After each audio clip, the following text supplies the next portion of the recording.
The SELKIE by Melanie Jackson. Night Visitor. The ancient door's bolts were rusted. It took a bit of effort to unlatch and open, so she had a moment to take in her visitor through the growing crack before he strode over the sill on long, lithe legs, a fair stretch of which showed beneath his rumpled kilt. "They thought through the onleth," the man demanded of her, his bottomless brown eyes framed in the longest, silkiest lashes she had ever seen. "What?" "Oh, you'd be one of them Sassenach women then," he said, his deep voice shifting into heavily accented English that resembled the local Scots dialect. He stared at her palm for several seconds, clearly debating whether to take it. "Aye, you're the one. There's no point in denying it. I'll do my duty by your lass and lay with you if that's what you wish. But I want my skin back first." Prologue. The water was cold and choppy, with a heavy tide starting to run. Oh, the sea had her moods, so she did. But there were no worry to a man who understood them. Ian was not concerned with the thick dark or the strong tide. He had a deep keel on his boat, and a good sail as well as oars. It would take a full gale or a whale to overturn him. He helped himself to another modest dram of whiskey, shuddering with pleasure as it went down. The fiery peat always tasted best when drunk at sea on a cold, wintry day. Or night. He'd probably had a bit more of the drink than he should have, but it was difficult to maintain a rosy glow on a windy night in the Northern Isles.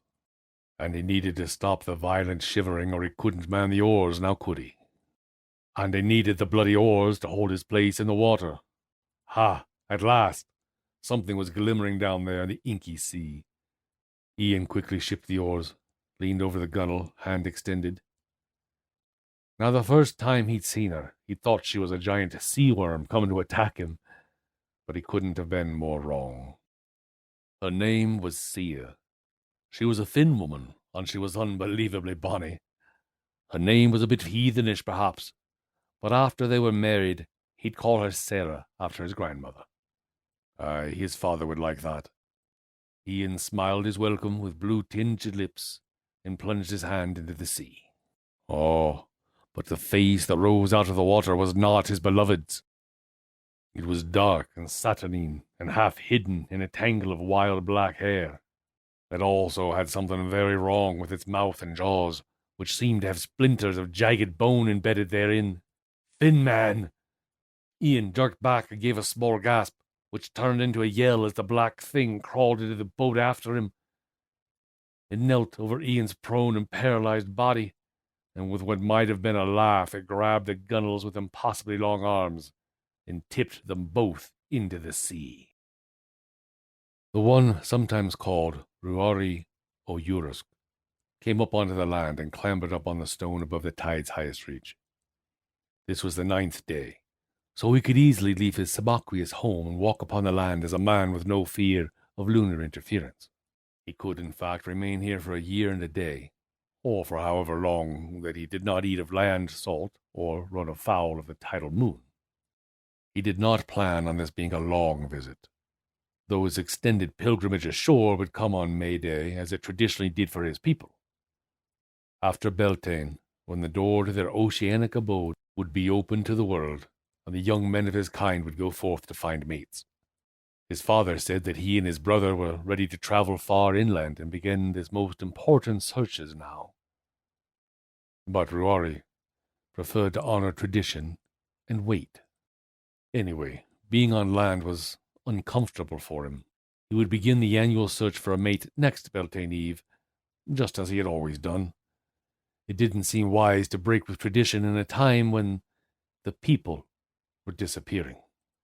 For they were disappearing. One clan at a time, they were dying out. First the women, then the men. The people of Avacamore would emerge after the season and inundation, and word would come that another clan was gone. It was not surprising, with no females of their own, where they were left with problematic unions with human women, which were unproductive as often as not. And then those human females that had babes had to have their children taken from them and brought to the sea, or else they would die when the change came upon them. Very carefully, Ruairidh drew a straight line in his fur from chest to navel, and then slipped out of his skin. He laid it carefully aside, and then, opening a bladder bag, took up the somewhat wet clothing he had brought with him and set about shaking it out. The dripping plaid was not a garment that he cared for. It smelled of sheep instead of proper fur, and it was confoundedly heavy when wet, which was often, as it always seemed to rain whenever he was ashore. Still, he could not walk the land of men naked in the light of day, and so this covering was necessary. He was bound for the home of one John of Tegan-Crotcallow. The old man had apparently forgotten his ancestors' blood vow, taken after a father and two sons were spared drowning one stormy night when their boat overturned in the firth. That vow was that the fisherman and all of his children and their children's children who would live because of this act of mercy would each and every one swear on their 11th birthday that they would forever refrain from hunting the people or making a living from trading in their skins. For 400 seasons, 100 years now, that pact had held. But now something had happened. Though he had sworn the oath himself, John had attempted to kidnap a SELKIE pup the week before, possibly to hold it for ransom, or mayhap so that he could steal its skin. The young male had been injured almost unto death before he escaped. The people had striven to be sympathetic and resisted acting in haste. The poor man had gone quite mad with the recent death of his son, often standing at the sea's edge, calling for the people to let his son's soul free that it might go on to heaven. But of course that was impossible. The people did not have the boy's soul. Perhaps they had erred in returning John's son's body to land after the storm had taken him. It had seemed a kindness at the time, but many humans still believed the drowned man who died with a red nose was the victim of water spirits, like the sorceress finman of the north, who was supposed to be able to suck a soul out of a man's body and then keep it forever in a state of torment under an inverted urn inside a secret undersea cave. It was rather annoying when humans confused the people with others, and their legends became mixed. Selkies had never taken a man's soul. They would not know how. They were not Nixies or Kelpies or even the Twillith Teg. They were simply the people of the Firth. Their only tie to the Finman was their dependence on the sea. Of course, the Selkies' only link to humankind was their land pilgrimage to find mates. This annual event was necessary for survival, for the people had no daughters, no women of their own now. And that was the fault of the humans who, fearing to lose the daughters and sisters, hid the blessed women, the Nick and Ron, or killed them outright, claiming they were vessels for demons. Yes, once they had them, but no more. They were not even able to replenish their own women. Daughters born of MacNicol females bred true Nick and Ron, females of the SELKIE kind, who could live in the sea. But alas, there had not been a MacNicol birth for more than a century. Not since the time the people had saved the fishermen of Tegan-Crotcallow. The clan of MacNicol was extinct in this territory, and other human women of childbearing years had likewise grown scarce.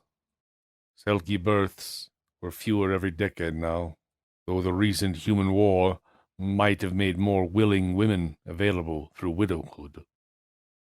Some of the people believed that the recent scarcity of females was a judgment against them, because they had interfered in the affairs of humankind and allowed the fisherman and his sons to live.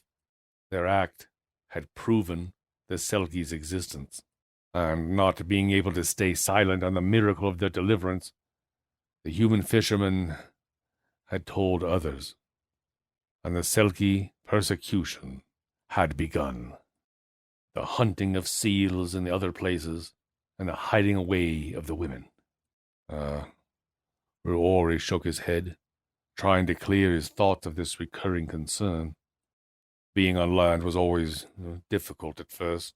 He felt disoriented and ungainly, and he wished he could spare himself a day to practice walking and speaking the difficult human speech. However, there was no time for him to acclimatize. He was an emissary and a soldier from Avacamor. Whatever the old man's intentions, kidnapping or murder, old John had to be reasoned with before he did irreparable harm and broke the truce. Man and SELKIE had lived in harmony for hundreds of years on this small stretch of coast. The people did not want to fracture the peace, but they would not tolerate a human making war upon their precious young, for it amounted to genocide. Ruairidh's task was to stop this, in whatever manner and by whatever means were necessary.